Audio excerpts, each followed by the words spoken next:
Alors aujourd'hui, je vais continuer sur le sujet que j'aime de tout mon cœur, sur les anges. On est déjà rendu à partie 6, c'est incroyable. Déjà partie 6 sur les anges. Alors aujourd'hui, on va parler d'une attitude qui attire et qui active une catégorie d'anges spéciale. C'est-à-dire que si dans ma vie, même si je suis croyant, si je n'ai pas cette attitude, ces anges ne viendront jamais faire du ministère dans ma vie. Donc, on va voir ça aujourd'hui. Vous savoir c'est quelle sorte d'ange? Oui? Ouais, est-ce qu'il y a du monde ici? Oui, OK. Est-ce que vous voulez savoir c'est quelle sorte d'ange? OK. Sinon, on arrête là, hein? On continue à louer, c'est pas grave ça. Moi, n'importe quoi, louer ou partager la parole, ça ne me dérange pas. Alors, j'aime beaucoup la louange. Alors ici, on va regarder un seul verset dans les psaumes qui explique ça ici. Et ça dit ceci dans Psaume 34, 7. Qui sait ce que ça veut dire? Qu'est-ce que ça dit?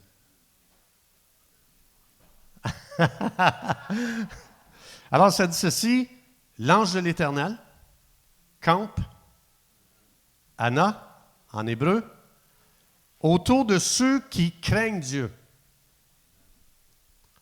Ça veut dire, si dans ma vie, il n'y a pas la crainte de Dieu, je vais expliquer ça aujourd'hui, cet ange-là ne vient pas faire de ministère. C'est une catégorie d'anges aujourd'hui qui vont voir, qui sont attirés seulement quand quelqu'un vit dans la crainte de Dieu. Pas la peur de Dieu. On va voir ça, pas la peur de Dieu. Mais ces anges-là sont attirés dans ta vie, dans ma vie, lorsqu'ils trouvent un trésor extraordinaire dans la vie d'une personne, c'est la crainte de Dieu qui dirige cette personne-là. Ces anges-là vont venir aujourd'hui, donc l'ange de l'Éternel campe autour de ceux qui le craignent et il les arrache au danger. Donc, vous voyez ici, hein, j'ai expliqué, ils font du sozo, ils font de la délivrance, ils font de la libération, ils font plein de choses, mais cet ange-là ici, aussitôt qu'ils voient dans votre vie que vous vivez dans la crainte de Dieu, sont attirés à vous et ils vont faire du ministère spécial. On va voir ça ensemble. Donc ici, le mot « Anna », ce que ça veut dire camper, mais ça veut dire de monter un campement autour de quelque chose. Donc, Anna, c'est ça que ça veut dire. Puis ici, dans le contexte, c'est un contexte de bataille, de guerre, c'est de menace. Et puis cet ange-là, il va opérer, il va faire du ministère, mais ici, il va lever un campement autour de ta vie, mais c'est un campement militaire. Et vous allez voir pourquoi le contexte que ça dit ça ici. Donc, ils montent un campement militaire dans le but de protéger ou de délivrer. Donc, c'est pas juste, ils ne vont pas juste faire du camping pour avoir du bon temps. Ils sont là puis ils veillent. Il y a un autre mot pour ça, ça veut dire assiéger. Hein? Quand on assiégeait une ville autrefois, qu'est-ce qu'on faisait? On l'entourait, on l'encerclait et on s'assurait que rien ne va entrer dans cette ville. Et on s'assurait que rien ne sortait de cette ville. Donc, pour les gens qui connaissent un petit peu l'histoire, vous savez que Jérusalem a été assiégée en l'an 70. Et quiconque se sauvait, sortait de la ville de Jérusalem, on les mettait sur une croix. Ça, c'est après, en l'an 70, quand ils ont brûlé le temple en Israël, quand il a été détruit, comme Jésus l'avait prophétisé. Alors, donc, c'est un peu ça ici que ça veut dire. Mais ce que ça veut dire ici, c'est que l'ange, le contexte, on va le voir aujourd'hui, mais je vais juste, pour expliquer ici qu'est-ce qui se passe, c'est que un jour, David, il est allé se battre contre un géant qui s'appelle Goliath, et puis il l'a tué. Et là, les filles à Jérusalem, ils chantaient, ils célébraient, c'était la fête, c'était la parade, puis ils disaient, Saül a tué ses 1000 et David ses 10 000. Et à cause de ça, parce que les femmes, les filles, les jeunes filles, il était impressionné par le petit Dave. Il était quelque chose, ce petit Dave-là. Et puis, à partir de ce jour-là, Saül, qui était le premier roi en Israël, est devenu jaloux de David. Et là, dans son cœur, il voulait le tuer à n'importe quel prix.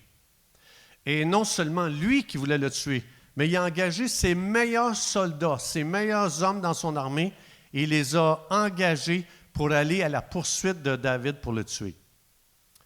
Et c'est pour ça qu'ici, on va voir aujourd'hui comment David il a vécu dans la crainte de Dieu. On va voir ça. La clé qui a attiré ce genre d'ange-là ici. Donc, David était dans ce contexte-là ici. Quand il a écrit le psaume, on va le voir, le psaume 34, quand il a écrit ce psaume-là, il était dans ce contexte-là de menace. Sa vie est en danger, on voulait l'assassiner. Mais quand ça dit que l'ange de l'Éternel va venir lever un campement, un campement militaire dans le but de le protéger, de le délivrer, comme j'ai dit tantôt, ça veut dire assiéger cette personne-là.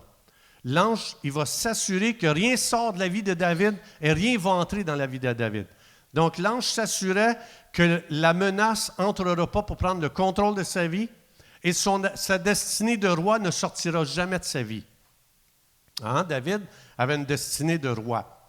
Donc, ça c'est ce qu'on voit ici. Autrement dit, dans ce temps-là, l'homme le plus puissant de la planète, c'était Saül. Donc, cet ange-là, peu importe la menace qui est là autour de ta vie, peu importe ce qui te poursuit, cet ange-là, quand tu vis dans la crainte de Dieu, lui, il est chargé de t'assiéger, de t'entourer et de t'assurer que tu vas t'en sortir sain et sauf. Puis on va voir quelque chose de vraiment intéressant aujourd'hui qui est quand même assez spécial. Alors ici, l'attitude qui attire cet ange-là, comme on voit la crainte de l'Éternel, et qui active cet ange-là, c'est la crainte de Dieu. Donc, la fameuse expression « la crainte de Dieu », ce que ça veut dire, c'est synonyme de grand honneur pour Dieu. Ce n'est pas la peur de Dieu. Comme Adam, quand Adam a eu peur, vous avez vu ce que se produit la peur? La peur, il est allé se cacher de Dieu. Mais la crainte de Dieu, qui n'est pas une peur, j'ai un énorme respect pour Dieu. J'ai un honneur extrême pour Dieu. C'est ça que ça veut dire. La crainte de Dieu, et c'est ça que les anges regardent. Autrement dit, quelqu'un qui pratique le mal n'a aucune crainte de Dieu ou aucun honneur pour Dieu. Les gens qui pratiquent le mal, qui aiment faire le mal. L'ange, ce genre d'ange-là, ils vont laisser cette personne-là aller à elle-même. Il n'y a aucun campement autour de cette personne-là. Alors ici, c'est la crainte de Dieu qui attire ce genre d'ange-là. Et on va voir comment David a démontré ici sa crainte de Dieu. Vous allez voir c'est quoi la crainte de Dieu ou l'honneur très, très grand. Ça veut dire une forte dose d'honneur pour Dieu. Donc ça, c'est ce que le texte dit. Alors, on va voir ici comment David a démontré son honneur pour Dieu. Regardez bien ça. Samuel, qui était qui Samuel dans la Bible? Un prophète. C'est lui que Dieu appelait à prendre une fiole d'huile et d'aller oindre le roi que Dieu avait choisi. Alors, si Samuel, il va prendre une bouteille d'huile, il va aller faire une onction. Donc ici, c'est ce qu'il va faire avec Saül. Il la verse sur la tête de Saül, premier roi en Israël. Saül, choisi par Dieu. Alors, il va le oindre ici. Alors, il va verser de l'huile sur sa tête. Il va lui faire un super câlin, Samuel. Puis il dit, le Seigneur lui-même t'a consacré pour que tu sois le chef du peuple qui lui appartient. Alors, le gars qui cherchait à tuer David, c'est lui ici. C'est ce gars-là. Oint par le prophète, le plus grand prophète en Israël. Donc, David, il a tout vu ça. Et Samuel, ici, juste pour vous mettre en contexte, Saül a désobéi à Dieu. Vous savez, quand il a fait le sacrifice, il a désobéi à Dieu, il a fait un sacrifice, il ne devait pas faire ça, c'est le prophète qui devait venir le faire. Alors, Saül, ici, il a désobéi à Dieu, et donc, je résume pour comprendre qu'est-ce qui se passe réellement dans le psaume 34. Et ici, qu'est-ce qui arrive, c'est que Dieu a choisi David à la place de Saül. Donc, ça veut dire, légalement, David avait le droit légal de prendre le trône. Alors ici, puisque Saül, comme je l'ai dit tantôt, lui est parti à la poursuite de David, Saül va prendre 3000 hommes, les meilleurs soldats de l'armée d'Israël, et il va à la recherche de David et de ses hommes. Ils sont en face des rochers au bouc sauvage, et Saül passe près des parcs à moutons, au bord de la route, et il voit une grotte, et là, il va dans la grotte pour se soulager. Vous savez ce que ça veut dire? Quand tu vas te soulager dans une grotte, ça ne sent pas bon. Alors, c'est ça ici qui arrive. Vous allez voir comment c'est très dangereux d'aller aux toilettes. Alors David est caché au fond de la grotte avec ses hommes. C'est lui qui cherche. C'est lui qui cherche. Saül cherche David. Il ne sait pas que David est allé se cacher parce que sa vie était en danger. Et David et ses hommes sont allés se cacher au fond de la grotte. Alors imagine-toi qu'est-ce qu'ils ont subi. Alors ici, ceux-ci, les gars qui étaient avec David, ils disent à David, voici le moment annoncé par le Seigneur. David, faut que tu comprennes, là. C'est Dieu qui te livre entre tes mains. Alors, il dit, il t'a dit un jour, je vais mettre ton ennemi en ton pouvoir. Donc, ils prennent même la parole de Dieu. C'est une promesse qui avait été donnée à David. Alors ici, et toi, tu feras de lui ce que tu veux. Donc, ça, c'est les hommes de David qui disent à David, « Hey, c'est Dieu qui te livre. Fais-y la passe aujourd'hui. » Alors ici, David, regardez, alors David s'avance et doucement, il coupe un morceau de vêtement de Saül. Parce qu'il n'y avait pas de papier de toilette dans ce temps-là. Hein?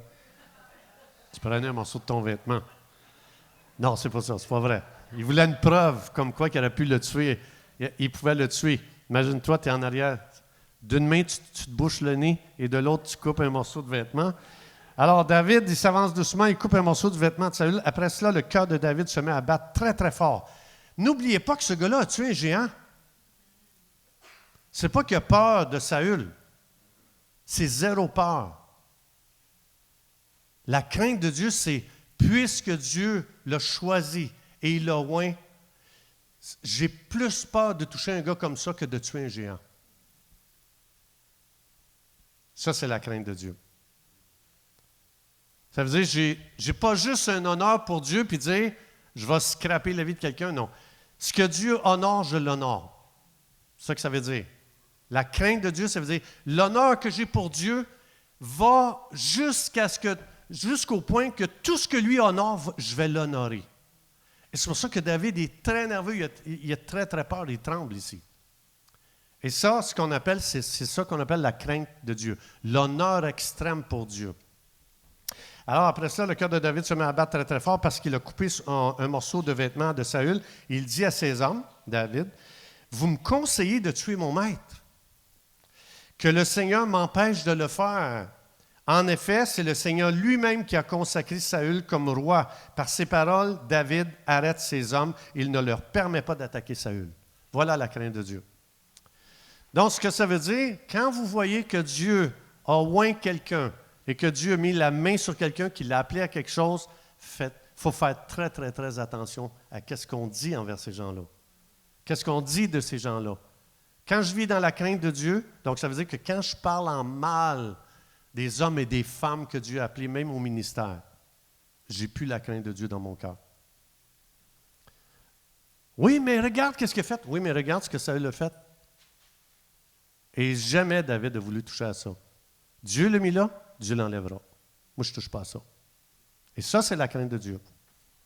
Ça, c'est ce qu'on voit, et c'est pour ça que le psaume 34 a été écrit pour montrer à quel point ce gars était tellement plein d'honneur pour Dieu que l'ange de Dieu dit, « Moi, je t'attirerai, puisque ce gars-là ne veut jamais toucher à le oint de Dieu, c'est moi qui le prends en charge, c'est moi qui vais le protéger. » Et quand quelqu'un vit dans la crainte de Dieu, il est intouchable.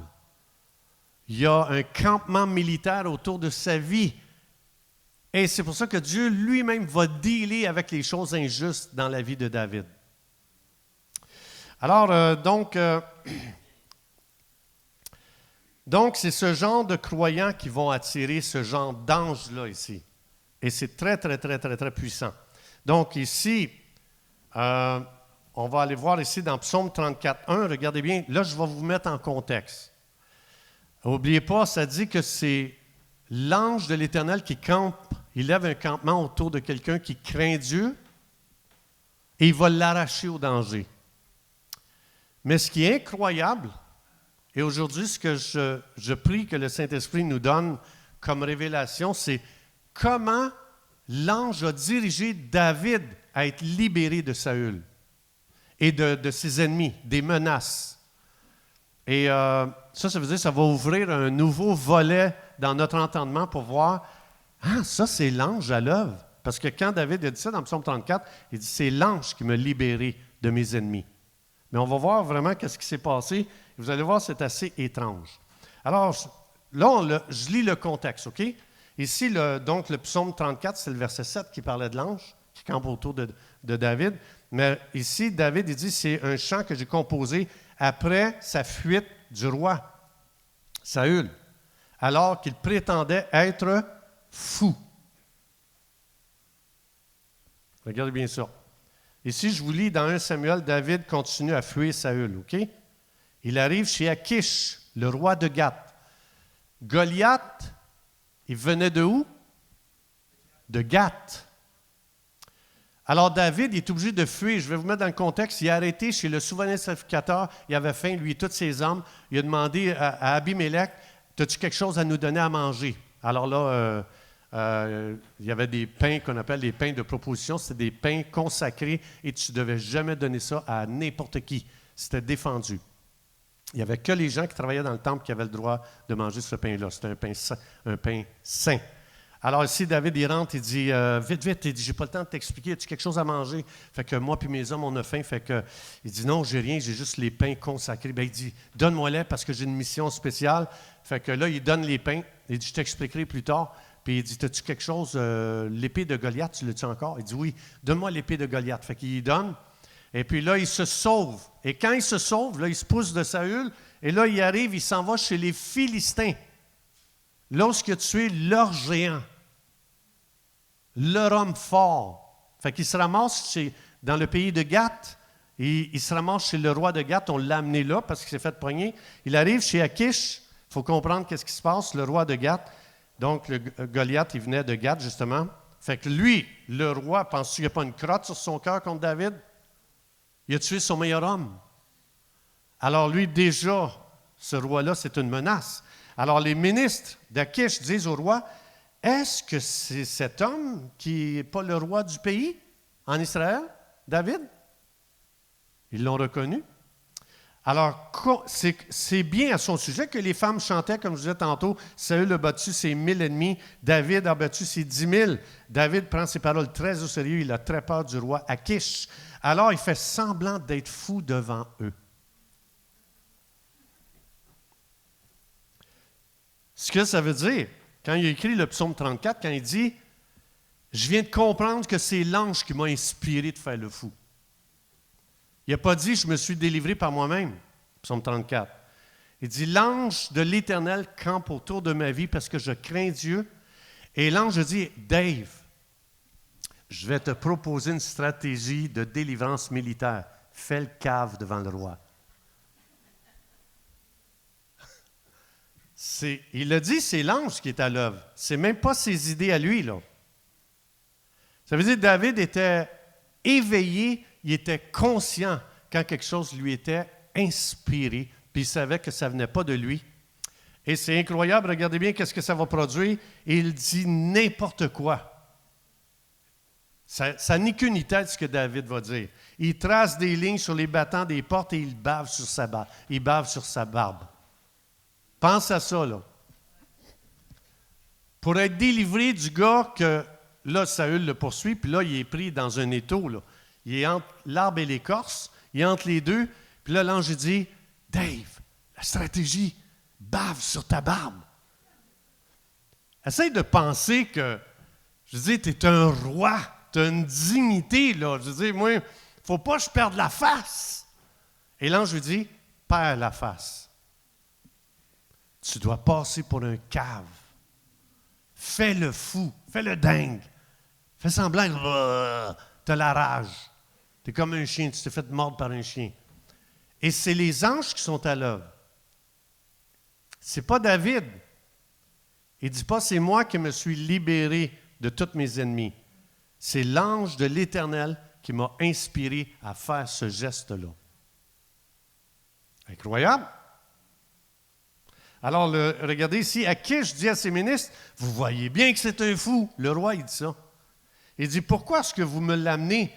Est-ce que je manque de fous ici? » Et ici, regarde, à quoi bon m'amener cet homme pour qu'il fasse le fou devant moi? Non, il ne rentrera pas dans ma maison.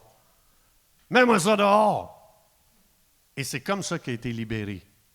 Et tout ça faisait partie de la stratégie angélique guerrière. Tout ça parce que David avait un honneur extrême pour Dieu. Tu n'as même pas besoin de lever le petit doigt. Et c'est l'ange qui campe autour de toi qui va te sortir d'une impasse ou quand tu es dans un étau. Et tout ça, c'est le résultat de craindre Dieu. L'ange de l'Éternel lève un campement militaire autour de tous ceux qui ont un honneur extrême pour Dieu et les choses de Dieu. Et c'est pour ça que les gens qui déshonorent Dieu sont obligés eux autres même de se sortir des impasses. Parce que l'ange ne s'en occupe pas. L'ange guerrier, ça c'est un ange guerrier qui est ici.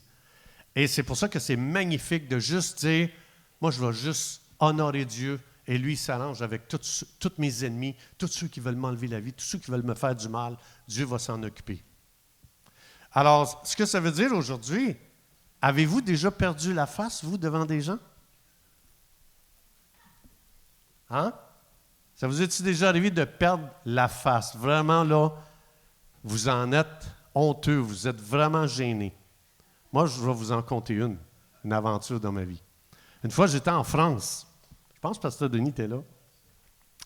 Puis, il y avait une conférence, puis le pasteur principal, il arrive comme ça sur le fly, il dit « Hey, Pasteur Jean, viens ici, viens dire un mot au pasteur. » C'était toute une réunion de pasteurs qu'il y avait là. « Viens donner un mot au pasteur qui est là. » Et donc, j'arrive, et je suis là en avant, puis moi, je n'ai rien pensé, là. Tu sais, j'arrive, puis là, lui, il est à côté de moi, le pasteur principal, puis il dit « Vas-y, les gens, tu sais, qu'est-ce que tu veux dire à nos pasteurs français ici? » Et vraiment, j'ai jamais. Pas un mot qui sort de ma bouche. En dedans de moi. Ça se souvient, Denis? En dedans de moi, c'est comme... Ah! Là, j'essayais de... Il n'y a pas un mot qui sortait de ma bouche. Puis, vous savez très, très bien que j'ai la parole facile. C'est pas mon problème, moi, d'enseigner en public. Au contraire, je suis comme un poisson dans l'eau. Donne-moi un micro, puis dis-moi, pose-moi une question, je suis capable de vous entretenir pendant une journée de temps. Mais là, je ne savais plus quoi dire, et là, plus que je jamais, plus que l'entonnoir se rapetissait, puis moins que ça passait, puis j'avais l'air d'un épais.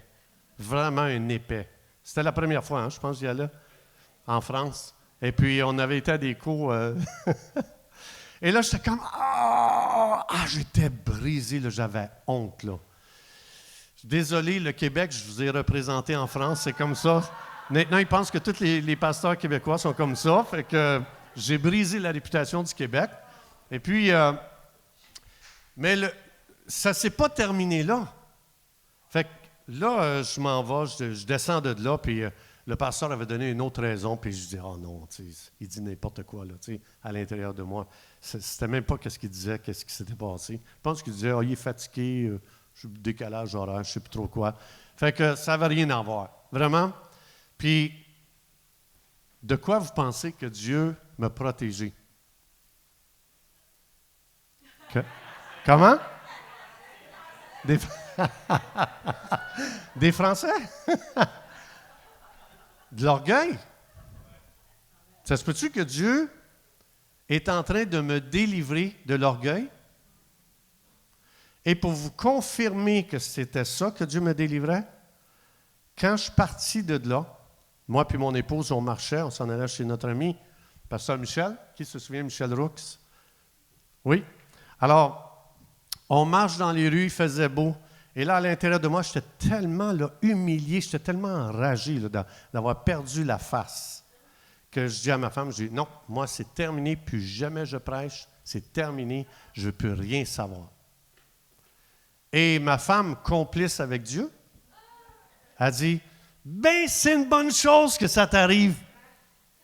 Quoi? Même ma femme ne prend pas pour moi? Même ma femme veut que je perde la face en public? Là, j'ai dit, sont où les papiers de divorce? Non, pas vrai, j'ai pas dit ça. Mais là, je n'en revenais pas que même ma femme n'était même pas de mon bord. Dieu est contre moi, ma femme est contre moi. Là, j'étais comme, je suis perdu. Et puis, là, j'ai réalisé que c'était une dose de délivrance de l'orgueil que Dieu faisait dans ma vie. Je ne sais pas, moi, qu'est-ce qui serait arrivé après. Mais moi, j'avais décidé de mettre la valise là, c'est terminé. Moi, je ne prêche plus jamais, c'est terminé. Je ne vais pas être humilié comme ça une deuxième fois. Et puis, Denis s'en souvient encore. Denis, il se sent encore mal. Pour ça que Denis il dit, donne-moi jamais le micro, là. Je veux pas que Dieu me fasse passer par là.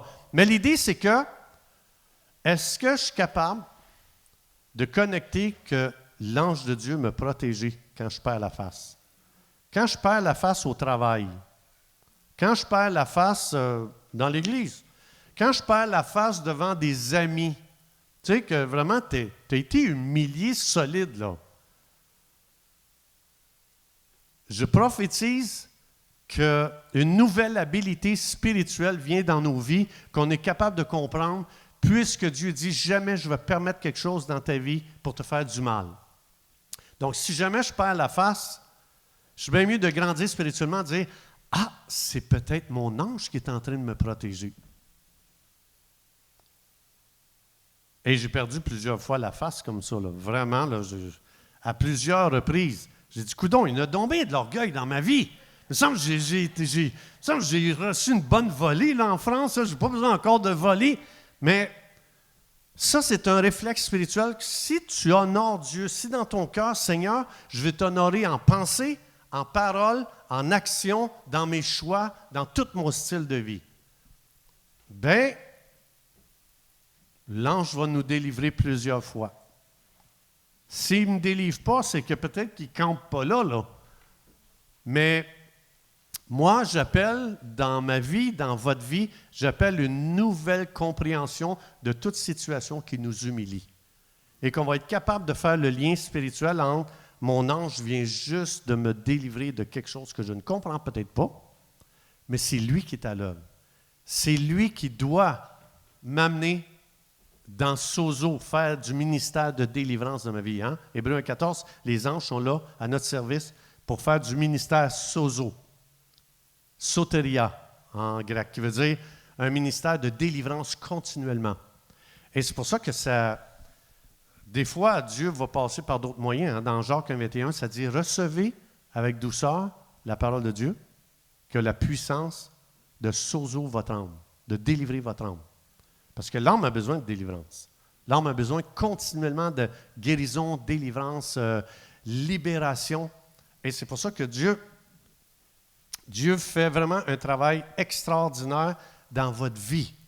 Et si jamais quelqu'un aujourd'hui dit « Moi, je veux ces anges guerriers dans ma vie », on va se lever ensemble, puis on va les inviter, parce que les anges sont là pour obéir à la parole de Dieu. Hein? C'est-tu vrai? Alors, la première des choses que je dois faire, c'est de me repentir. Je me repens pour toute pensée qui n'honore pas Dieu dans ma vie, toute parole qui n'honore pas Dieu dans ma vie. Je me repens de tout choix qui n'a pas honoré Dieu dans ma vie. Je me repens de tout style de vie, de toute attitude qui honore pas Dieu. Ça, c'est la première des choses qu'on fait. Et après que j'ai fait ça, je dis, Saint-Esprit, viens dans ma vie. Amène-moi à un autre niveau d'honneur pour Dieu dans ma vie. Donc, je nettoie premièrement, je me repens comme la Bible dit, hein, 1 Jean 9. Si je confesse mes péchés, il me pardonne, il me lave, il me purifie de toute iniquité. Et après ça, Jésus a dit dans Jean 16, 12, « Je vous donne le Saint-Esprit qui va vous guider. » Et si je veux aller à un autre niveau d'honneur pour Dieu dans ma vie, c'est seulement l'ange qui peut m'apporter, le Saint-Esprit qui peut m'amener là. C'est son ministère de me guider. Alors, si c'est votre prière, puis ça c'est libre, hein? Il y a des gens qui veulent aller à un autre niveau dans leur vie, dans plusieurs sphères, mais aujourd'hui c'est spécifique. Si Dieu parle de ce sujet de la crainte de Dieu ou de l'honneur pour Dieu, qui est synonyme, si toi dans ta vie tu veux ça aujourd'hui, juste dans ton cœur, dire « Saint-Esprit, amène-moi à un autre niveau d'honneur. » D'honorer Dieu au-dessus de tout. D'honorer les choses que Dieu honore au-dessus de tout dans le nom de Jésus. Et attendez-vous à ce que le Saint-Esprit ne permettra plus des pensées dans votre vie. Parce que vous l'invitez. Jésus a dit « Je vous envoie le Saint-Esprit il vous odégéo, il vous guidera comment honorer Dieu. Il va vous guider comment avoir des pensées d'honneur pour Dieu. Il va vous guider comment avoir des paroles, relâcher des paroles d'honneur pour Dieu. Il va vous guider pour avoir des attitudes qui honorent Dieu au-dessus de tout. Et l'ange, quand il voit ça dans notre vie, il dit, je vais lever un campement autour de cette personne. Alors, je vous ai expliqué dans Psaume 103, 20, les anges obéissent à la parole de Dieu. Right? Dans Psaume 34, 7, ça dit, si tu crains Dieu, l'ange de l'Éternel va venir camper autour de ta vie. Alors, quand tu dis, Saint-Esprit, amène-moi à un autre niveau d'honneur pour Dieu, l'ange, à cause de cette crainte-là de Dieu, il est envoyé parce que c'est la parole qui dit qu'il va venir. Alors, je peux dire, merci Seigneur pour maintenant un campement qui est élevé autour de ma vie, un campement militaire. Merci de ce que l'ange va me montrer comment être un cave. Ah oui, ça, tu ne sais jamais. Disons, on pense, hey, non, ça ne peut pas être de Dieu. Hey, c'est de Dieu là, dans la parole. Donc, c'est pour ça qu'à partir de maintenant, je fais confiance à Dieu. Je dis, hey, merci Seigneur, j'ai passé pour un cave aujourd'hui. C'est magnifique le ministère des anges dans ma vie. Hey, c'est super, j'aime ce ministère-là des anges, c'est extraordinaire. Mais c'est la délivrance qui vise Dieu. C'est pas que je paraisse bien. C'est Dieu qui t'appelle. Ça, c'est un appel de Dieu, c'est ça. Dieu vient de l'appeler. Est-ce qu'on peut applaudir cet appel-là de Dieu? C'est prophétique. Dans le nom de Jésus, je bénis chaque personne. Je bénis ta vie, je bénis tes pensées, tes paroles, tes actions, et je décrète que ce que tu as demandé à Dieu aujourd'hui, il va faire plus. Éphésiens 3, 20. Dieu va faire plus que qu'est-ce que tu viens de demander, plus que qu'est-ce que tu peux penser et plus que qu'est-ce que tu peux imaginer dans le nom puissant de Jésus. Amen. Bon dimanche, soyez bénis et que Dieu vous bénisse abondamment.